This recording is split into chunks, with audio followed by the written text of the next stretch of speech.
আসসালামু আলাইকুম। আলহামদুলিল্লাহ, অবশেষে আমাদের খামারের সবগুলি গরুই প্রায় বিক্রি হয়ে গেল। তো সর্বশেষ যে গরুটা ছিল, এই গরুটাকে আমাদের ইচ্ছা ছিল একটু হাটে নিয়ে যাব।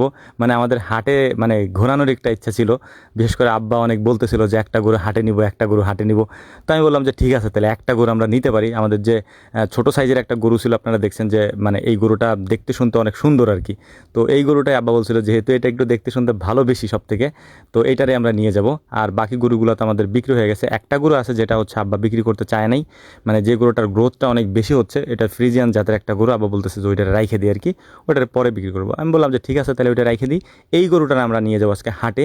তো হাটে নেওয়ার জন্য আমরা বেশ কয়েকজন এটার পিছনে যাচ্ছিলাম। বাট এইরকম হাঁটায় হাঁটায় নেওয়ার ক্ষেত্রে অনেকটা সমস্যা হচ্ছিল, ওই হাইটা যাইতে যাচ্ছিল না আর কি। তারপরে অর্ধেক পথ পর্যন্ত গেছি, যাওয়ার পরে আবার একটা গাড়িতে উঠাইয়া তারপরে আবার নিয়ে যাচ্ছিলাম। ওরে গাড়িতে উঠাইতেই হইলো আর কি। আমি চাইছিলাম না যে গাড়িতে উঠাবো, হাঁটায় হাঁটায় নিয়ে যাব। বাট গাড়িতে উঠাইলাম। উঠানোর পরে আমরা চলে আসছি হচ্ছে আমাদের স্কুলের কাছে। এখানে আবার স্কুলের কাজ চলতেছে, তো এখান দিয়ে নেওয়া যাবে না। এই জন্য হচ্ছে আমরা ভেতর দিয়ে ওরে হাঁটায় হাঁটায় নিতেছিলাম, বিশেষ করে এই রাস্তাটা যেহেতু আটকানো আর কি। তো আলহামদুলিল্লাহ, আমরা হাটের একেবারে কাছাকাছি আসার পরে দেখলাম যে প্রচুর পরিমাণে গরু উঠছে হাটে। এত পরিমাণে গরু উঠছে, আমি আমার জীবনে আমাদের হাটে এত গরু দেখি নাই। আর একটা বিষয় এখানে না বললেই না, সেটা হচ্ছে যে আপনারা যে পরিমাণ মানুষ আসছিলেন আজকে দেখা করার জন্য হাটে, আমি আসলে অবাক হইছি। আর অবাক হইছি এটা বলার একটা কারণ আছে, সেটা হচ্ছে যে আমি আসলে আপনাদের অনেককেই সময় দিতে পারি নাই, অনেকের সাথে কথা বলতে পারি নাই। অনেকে ছবি তুলে চলে গেছেন, বেশি একটা সময়ও দিতে পারি নাই, কথাও বলতে পারি নাই। এই জন্যে আমি আন্তরিকভাবে আপনাদের কাছে দুঃখিত এবং দুঃখ প্রকাশ করছি। অনেকের সাথে ভালোভাবে কথাও বলতে পারি নাই। অনেকে অনেক খারাপ কিছু হয়তো মনে করতে পারেন যে ভাই কথা বললো না।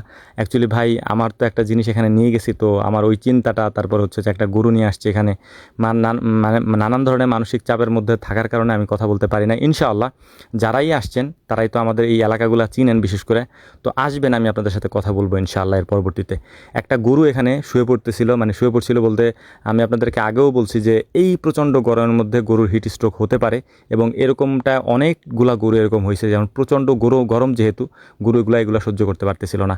তো এক হিন্দু দাদা, তিনি একটা গরু নিয়ে আসছেন, তার গরুটা এরকম পড়ে গেছে। তো আমি যাই বাতাস করতেছিলাম যে গরুটাকে উঠানো যায় কিনা, তো উঠাই দিছি। তারপর উনি নিয়ে গেছেন এখান থেকে।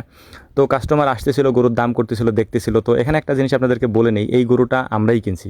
আমরা কিনছি বলতে, আমাদের যে কুরবানির গরু আপনারা দেখতে চাইছিলেন যে ভাই আপনাদের কুরবানির গরু কোনটা, তো এইটাই মূলত আমরা নিজেরাই কিনে নিয়ে আসছি। হচ্ছে যে আমার চাচারা বা মানি কাকারা, আপনারা দেখছেন অনেকে ভিডিওতে, তো ওই কাকা এবং আরেক কাকা আছে এবং কয়েকজন মিলে তারপর আমরা এই গরুটাকে কিনছি 6 ভাগে বিশেষ করে, এবং বিক্রি করছি হচ্ছে আমরা 1,56,000 টাকায় মূলত। এবং এখানে 6 ভাগে যেহেতু আমাদের পড়ছে হচ্ছে প্রায় 52,000 টাকার মতো, এবং বাদ বাকিটা ওনাদের, ওনারা যে 4 জন আছে তাদের হচ্ছে বাদ বাকিটা, এবং 1,04,000 টাকার মতো, এবং 52,000 টাকার মতো আমাদের পড়ছে। তো আমাদের অনেকটা ইচ্ছা ছিল যে আমাদের গরুগুলা যদি আমরা কুরবানি দিতে পারতাম তাহলে আলহামদুলিল্লাহ ভালো হতো। তবে একটা গরু পুরোটা কুরবানি দেওয়াটা আসলে আমাদের জন্য একটু অন্যরকম ছিল আর কি। তো এই যে কারণে একটু ভাগে হইলেও আমাদের নিজেদের গরু যদি নিজেরা কুরবানি করতে পারতাম, এটা একটা আফসোস ছিল, যেহেতু নিজেরা পালছে আর কি। হ্যাঁ, একটা গরু কুরবানি করা বিশেষ কোনো মহত্ব না, কিন্তু বিষয়টা হচ্ছে যে নিয়তের একটা ব্যাপার থাকে। আর একটা বিষয় হচ্ছে নিজের পালা জিনিসের, এবং আমি আমার গরুটার সম্পর্কে জানি যে এটার আমি কী খাওয়াইছি এবং কীভাবে পালন করছি।